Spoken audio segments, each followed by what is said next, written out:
È già fissato a lunedì 16 settembre lo sciopero nazionale del personale dipendente degli enti di assistenza sociale. A Tiene, all'esterno del centro residenziale Guido Negri, appartenente alla Fondazione OIC di Padova, si è svolto il primo di una serie di presidi di protesta per il mancato rinnovo del contratto e le difficili condizioni lavorative. Qui parliamo di un sit-in a favore di un rinnovo contrattuale che riguarda 135.000 lavoratori che sono stati definiti i nostri eroi nel periodo del Covid e a cui ora viene negata la dignità di un contratto che recuperi almeno, ma vorremmo anche di più, di quello che è il caro vita. Il contratto scaduto da oltre 4 anni. Chiediamo dignità e rispetto per i nostri lavoratori. Non ci accontentiamo di briciole.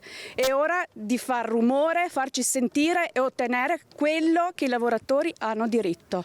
Mancano infermieri e operatori sociosanitari, con una pressione psicofisica, denunciano i sindacati, sempre più forte sul personale in servizio. Carichi di lavoro pesantissimi, non c'è più dignità nell'assistere gli ospiti e non c'è più personale che possa assistere, è tutto sotto cooperative, purtroppo. Esternalizzazioni che portano in dote anche a volte poche competenze, non dovute sicuramente alla scarsa preparazione, ma alla poca formazione che alcuni settori in questo momento stanno mettendo in campo. Dare servizi migliori agli ospiti, superare le criticità denunciate dai lavoratori, questi gli obiettivi della mobilitazione. Da noi tutti i dipendenti se ne stanno andando, abbiamo un continuo esodo di lavoratori verso altre strutture e altre realtà perché gli stipendi sono troppo bassi. Siamo qui oggi a rappresentare tutte le strutture delle RSA, delle strutture a livello nazionale, sindacale, regionale dell'UNEBA del Veneto.